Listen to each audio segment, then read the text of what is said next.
Gitu ya. Di laporan pertama ada data account. Nih data account nih laporannya ada data account semua akun yang hanya aktif atau akun yang tidak aktif gitu ya. Kita coba akun yang tidak aktif aja. Ada berapa akun tidak aktif? Terus di tombol yang ketutupan saya di sini ada tombol cetak gitu ya warna biru.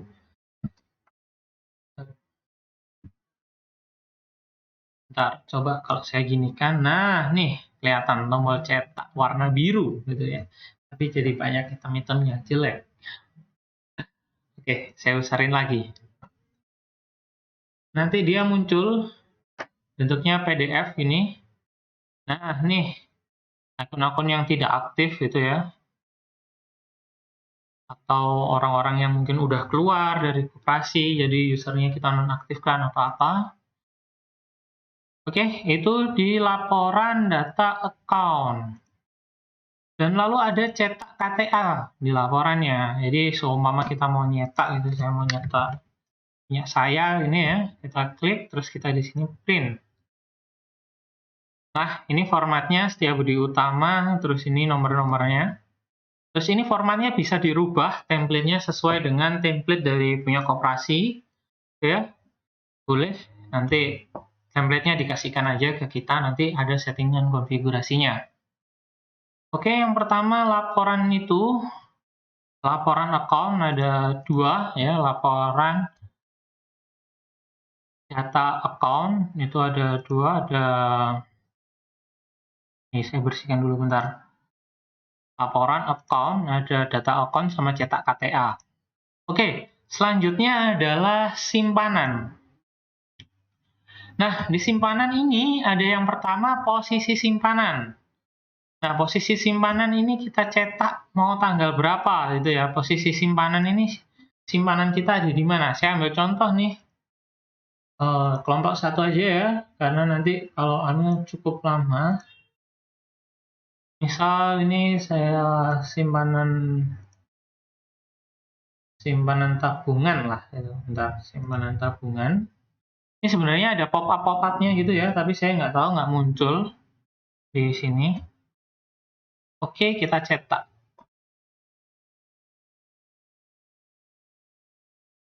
Nah, nih, jadi kelihatan list. Seumpama nih, Suryani, itu saldo awalnya sekian, di debit sekian, saldo akhirnya sekian, list laporan-laporannya, posisi simpanannya. Ini ada posisi simpanan tabungan gitu ya, per tanggal 1 sampai 31 Oktober bulan 10. Dan itu yang kedua ada laporan transaksi. Nah, di sini ini kita baru lihat ya, tadi kita sempat ada transaksi apa aja di tanggal berapa sampai tanggal berapa, terus jenisnya ada simpanan apa, contohnya gini, ini simpanan tabungan yang setor tunai. Kalau setor tunai berarti simpanan wajib musuhnya kas gitu ya. Oke, kita cek ada apa aja di sini.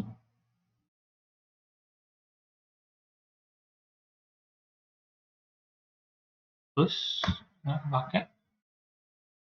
Oh, bentar ini. Kalau kelompoknya karena datanya di sini udah jutaan banget ya. Oh, udah selesai. Nah, nih contohnya ada transaksinya kode 01, ini transaksi.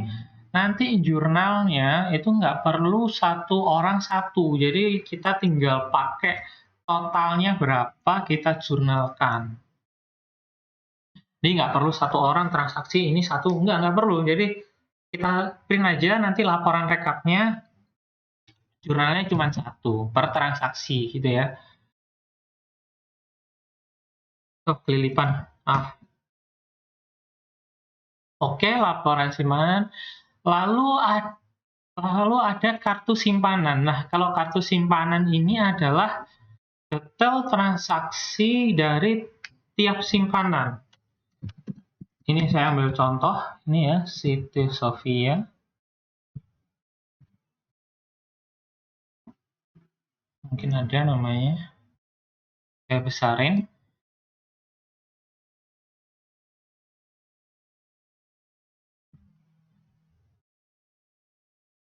Oke, koneksi saya drop lagi. Oke, maaf karena ini saya pakai tethering HP ya, nggak pakai koneksi internet yang mumpuni, jadi agak lama. Tapi kalau pakai Speedy mungkin lebih aman. Ini tethering HP kurang oke, tapi udah sangat cukup sih sebenarnya. Oke, di sini saya pengen lihat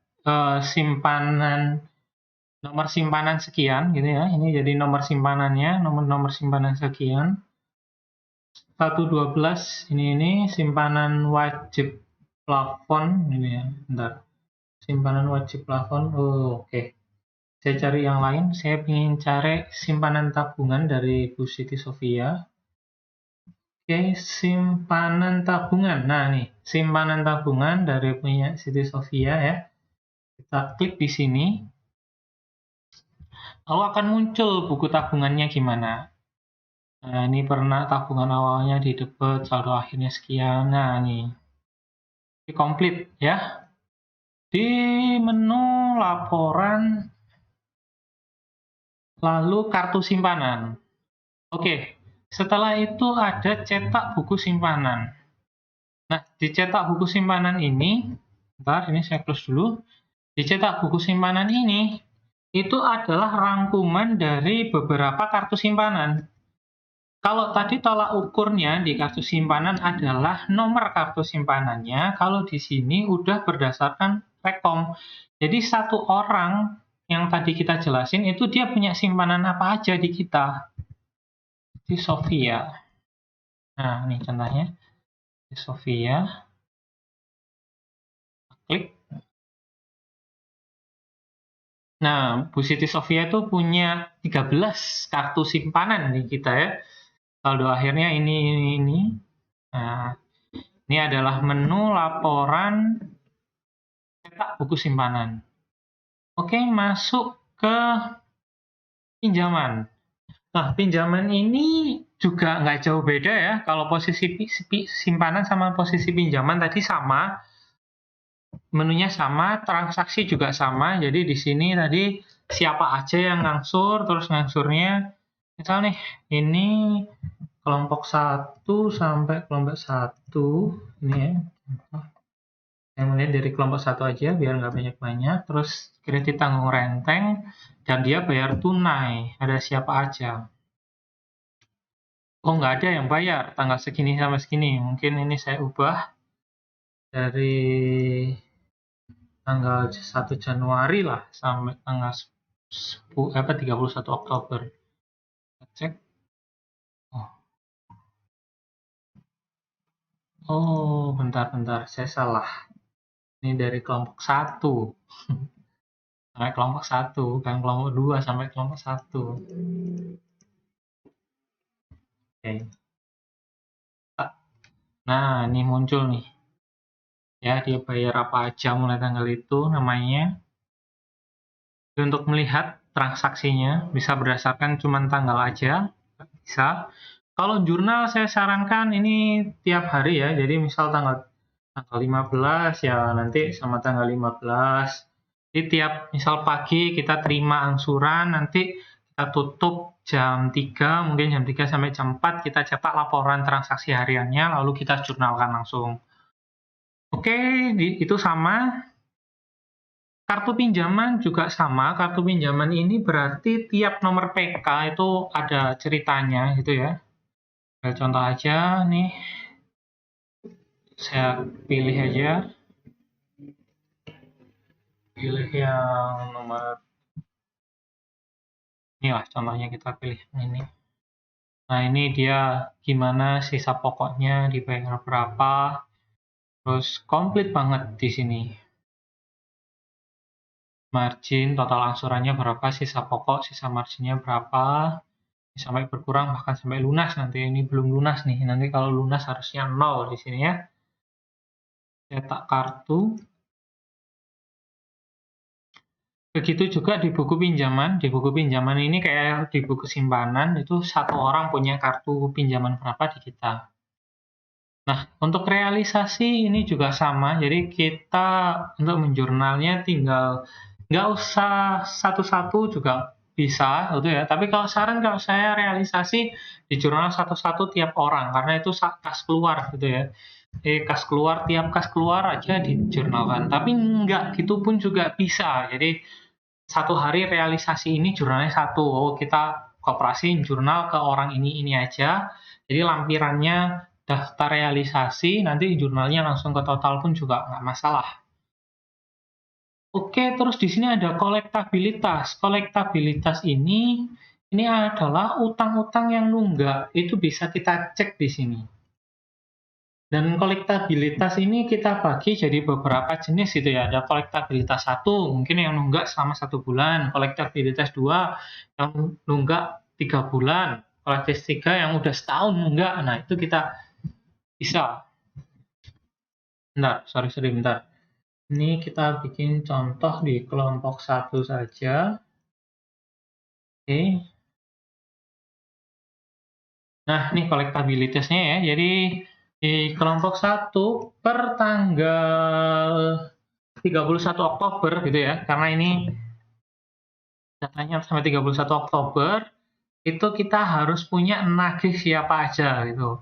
Ini termasuk bagus nih. Semuanya nggak ke kolek 2. Berarti kalau kolek 1 ini berarti dia ini termasuk customer yang tertib bayarnya. Cuman mungkin ngutang telat atau tagihan 1 bulan ini gitu ya.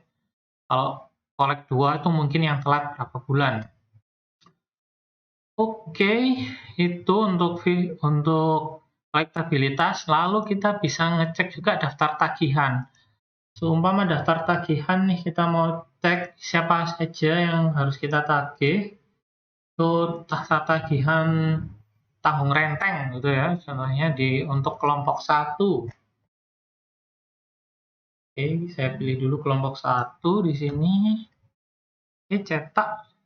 Nah, maka tagihannya muncul nih. Oh, ini waktunya nagih. Oh, ini waktunya nagih gitu ya. Oke, daftar tagihan. Lalu potensi angsuran. Bahkan di kita bisa melihat berapa sih uang yang bakalan masuk ke kita atau uang yang masih bergulir ke kita gitu ya nantinya. Itu juga ada menunya.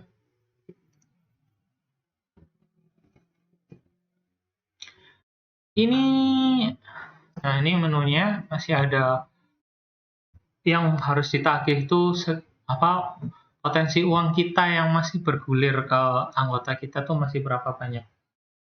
Ini kita cek totalnya ya. Nah ini ada 900 juta dengan margin sekitar 128 juta. Itu untuk di modul pinjaman lalu potensi angsuran. Oke. Lalu masuk ke akuntansi. Nah, di akuntansi ini juga laporannya komplit banget gitu ya. Ada laporan jurnal, ada buku besar, ada laporan keuangan, dan clearing internal bank. Clearing internal bank ini teknisnya ini panjang banget kalau dijelasin. Nanti kita bikin videonya khusus. Tapi yang jelas kalau laporan atasan rekening seperti yang tadi kita di master data rekening, laporan rekening ini kita punya nomor rekening apa aja gitu ya. Aktiva lancar. Aktiva lancar nih contohnya kas punya anak, kas di tangan, kas pusat, kas penjualan toko, kas SP, kas di pusat internal banking, terus kas harta berwujud. Nah, kayak gini-gini deh. Terus setelah itu ada, yang penting ini sih, yang penting buku besar ya. Buku besar kalau dulu tuh saya ingat cerita dari beberapa ayah dan kakek saya yang namanya akuntansi, dinamain buku besar itu bukunya beneran besar gitu ya. Jadi nomor colanya ke kanan, terus kolomnya ke bawah, bener-bener besar bukunya, hampir 1 meter katanya. Nah kalau sekarang enggak gitu ya, sekarang tinggal kita klik aja menu, kita mau lihat kode rekeningnya berapa, langsung kita bisa cetak. Nah, cetaknya juga macam-macam ya formatnya. Ini cetak format buku besar. Kita klik cetak di sini. Oke, kita tunggu. Kita hapus dulu. Nah, ini formatnya gini. Jadi Ini mulai tanggal segini ada transaksi apa aja nih yang ke sini. Juga formatnya banyak juga, ada format harus kas, rekap, ini ya. Nah, ada format yang gini. Formatnya bisa disesuaikan dengan kebutuhan masing-masing. Oke, lalu buku besar udah laporan keuangan. Laporan keuangan di kita juga lengkap banget gitu ya. Laporan keuangan ini berhubungan dengan periode di sini. Jadi di sini ada tombol periode. Seumpama kita mau lihat laporan bulan Oktober, berarti periodenya kita pilih dulu bulan Oktober ini ya. Atau saya mau lihat bulan Januari deh. Saya geser dulu ke bulan Januari 2020. Lalu periodenya udah, lalu kita pilih laporan akuntansi, laporan keuangan. Nah, maka namanya di sini saya mau lihat neraca lajur gitu ya. Maka akan muncul neraca lajur bulan Januari. Nah, ini bentuk neraca lajurnya. Ini saya besarin dikit. Kas ke kanan. Berapa. Oke. Lalu anggaplah saya mau nyetak laba rugi atau mau nyetak ini biasanya neraca gitu ya, neraca bulan Januari. Oke, kayak gini neracanya bentuknya. Oke, itu di laporan keuangan. Internal bank ini bakalan kita bikin penjelasan khusus gitu ya, karena ini panjang banget nanti kalau jelasin.